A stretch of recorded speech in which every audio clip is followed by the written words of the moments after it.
नमस्कार साथियों, स्वागत है आपका अपने YouTube channel Rampur study point पर।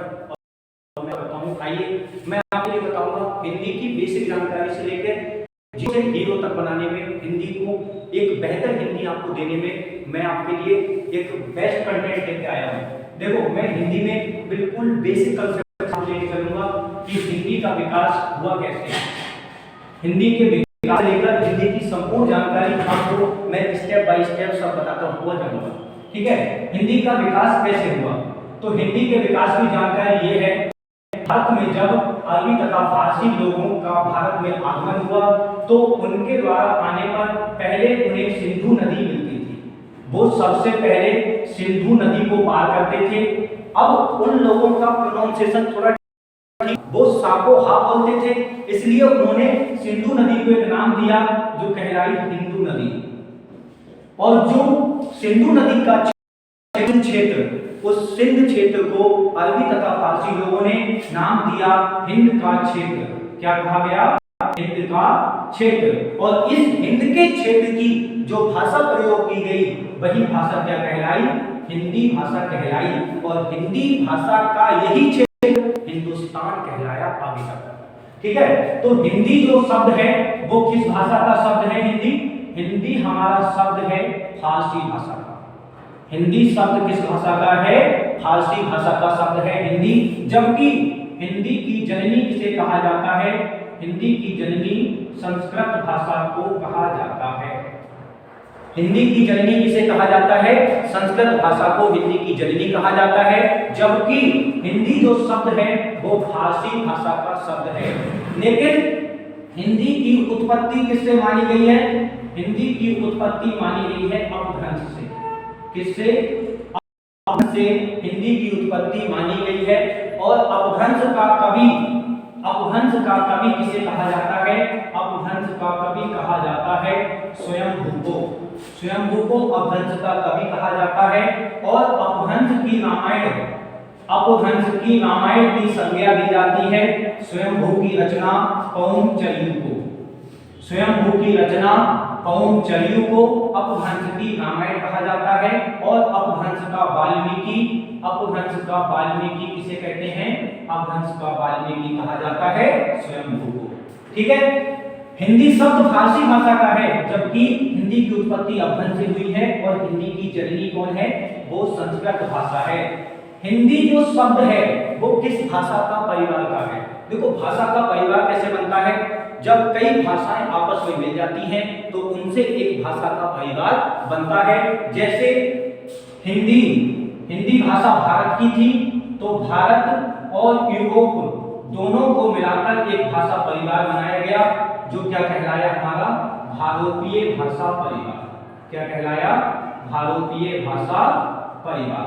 तो हिंदी किस भाषा परिवार की भाषा है? तो हिंदी का भाषा परिवार क्या है? भारतीय भाषा परिवार। समझ में आई बात? भारतीय भाषा परिवार। अगर आपसे पूछता है कि हिंदी की आकृति क्या है, हिंदी की आकृति क्या है, तो हिंदी की आकृति व्योगात्मक मानी जाती है। क्या मानी जाती है? व्योगात्मक। हिंदी की आकृति क्या मानी जाती है? व्योगात्मक मानी जाती है। जबकि लिपि, हिंदी की लिपि क्या है? हिंदी की लिपि होती है देवनागरी। लिपि क्या है? जो ध्वनि मुख के द्वारा उच्चारित की गई उस ध्वनि को चिन्हों के माध्यम से दर्शाना ही लिपि कहलाता है। और हिंदी की लिपि क्या है? देवनागरी लिपि है। इस हिंदी शब्द से हमारे 6 क्वेश्चन तैयार हो गए। एक तो हिंदी शब्द फारसी भाषा का है, जननी संस्कृत है, उत्पत्ति अपभ्रंश से हुई है, भाषा परिवार क्या है? भारतीय, आकृति क्या है? व्योगात्मक, लिपि क्या है? देवनागरी। अब बात आती है, मैं कहूं संस्कृत भाषा की लिपि क्या है? संस्कृत भाषा की लिपि, संस्कृत भाषा भी हमारी देवनागरी लिपि में ही लिखी जाती है। संस्कृत भाषा भी किस लिपि में? देवनागरी लिपि में। मैं कहूं नेपाली भाषा किस लिपि में लिखी जाती है? नेपाली भाषा भी देवनागरी लिपि में लिखी जाती है। ठीक है, एक क्वेश्चन आपसे बहुत पूछा जाता है इसमें कि मराठी भाषा किस लिपि के अंतर्गत आती है? तो मराठी भाषा हमारी किस लिपि में आती है? देवनागरी लिपि के अंतर्गत मराठी भाषा आती है। ठीक है, अंग्रेजी भाषा, अंग्रेजी भाषा किस लिपि में लिखी जाती है? तो अंग्रेजी भाषा लिखी जाती है रोमन लिपि में। कौन सी लिपि में? रोमन लिपि में अंग्रेजी भाषा लिखी जाती है। जबकि उर्दू भाषा किस लिपि में लिखी जाती है? उर्दू भाषा लिखी जाती है फारसी लिपि में। किसमें?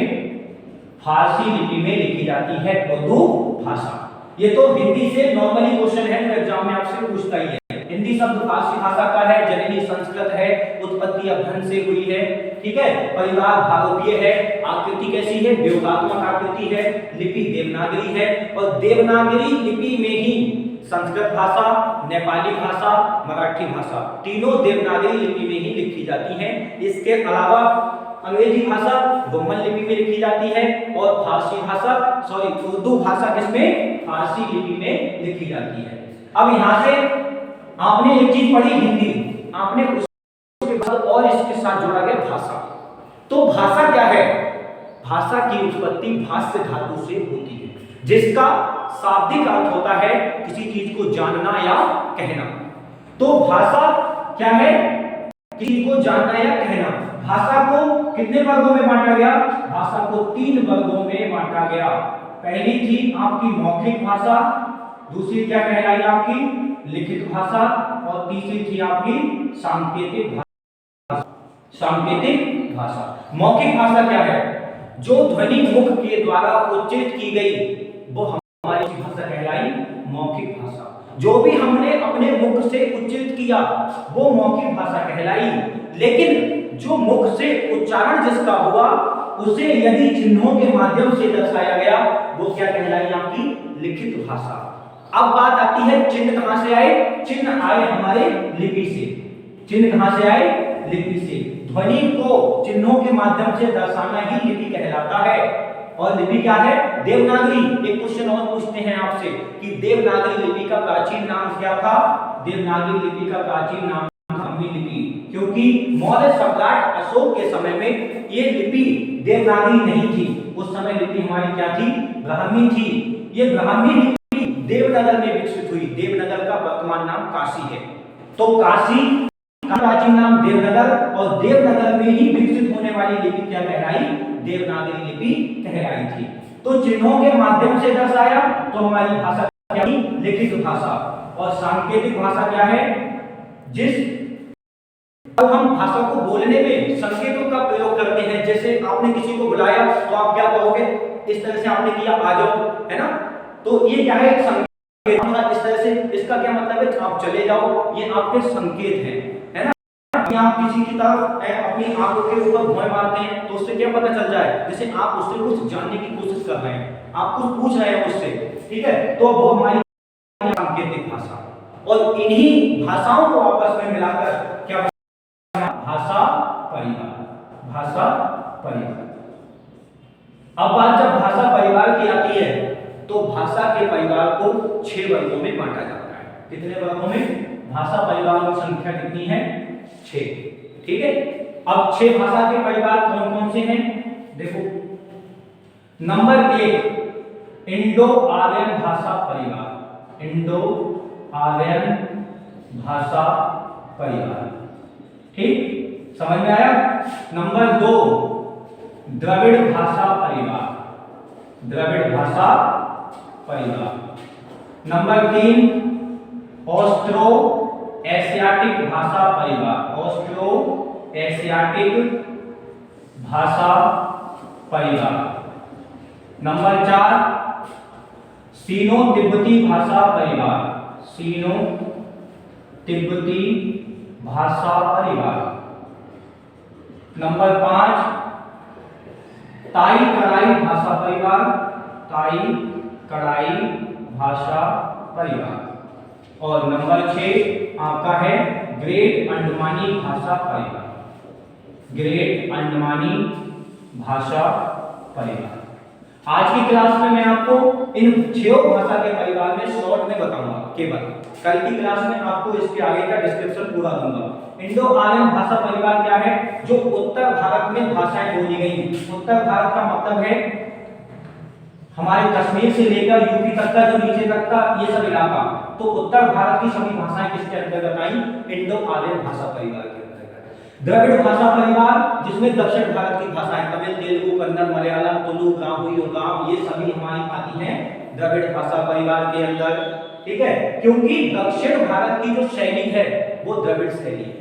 दक्षिण भारत के मंदिर भी द्रविड़ शैली में ही निर्मित होते हैं और उत्तर भारत के मंदिर नागर शैली में होते हैं। और जो दोनों के बीच मध्य प्रदेश का इलाका है उधर के हमारे मंदिर बेसर शैली में बनते हैं। और बेसर शैली, नागर शैली, द्रविड़ शैली दोनों को मिलाकर ही बनाई जाती है। तो इंडो आर्यन भाषा परिवार में जैसे हिंदी, संस्कृत, मराठी, सिंधी, पंजाबी, असमिया ये सब इंडो आर्यन भाषा परिवार में आती हैं। तमिल, तेलुगु, कन्नड़, मलयालम, तुलु ये सब द्रविड़ में आती हैं। ऑस्ट्रो एशियाटिक, ऑस्ट्रो का मतलब है ऑस्ट्रेलिया, एशियाटिक का मतलब है एशिया, अर्थात ये दोनों में जो भाषाएं बोली जाती हैं जैसे संथाली, मुंडारी, खड़िया, सांबरा ये सब आती हैं इसके अंदर। सीनो तिब्बती जो तिब्बत का इलाका है, सीनो का मतलब यह है जैसे चीन का इलाका तिब्बत से सटा हुआ, जिसमें हमारी बोडो, गारो, रूगा, राभा, मोरान, कचारी, दिवासा ये भाषाएं इसके अंतर्गत आती हैं। ताई कड़ाई, ये ताई कड़ाई है थाईलैंड का। थाईलैंड के आसपास में जो भाषाएं आती हैं लाओस और थाईलैंड, वहां का भाषा परिवार क्या कहलाया? ताई कड़ाई भाषा परिवार। इसमें आती है जैसे थाई भाषा, लाओसी, सुलभेदी। कौन कौन सी? थाई, लाओसी, सुलभेदी किस भाषा परिवार में आती है? ताई कड़ाई भाषा परिवार। अब बात आती है ग्रेट अंडमानी भाषा परिवार, अर्थात जो अंडमान निकोबार का भाषा परिवार है वो क्या कहलाता है? ग्रेट अंडमानी भाषा परिवार। अंडमान निकोबार में कौन कौन सी भाषाएं? जिसमें हमारी आती है जावा, ओंडो, ग्रेट अंडमानी। ठीक है, ये भाषाएं हमारी किसमें आती हैं? ग्रेट अंडमानी भाषा परिवार में। आप क्लास बताइए कैसी लगी? क्लास अगर अच्छी लगी है तो चैनल को सब्सक्राइब करें और वीडियो को अधिक से अधिक शेयर करें। धन्यवाद।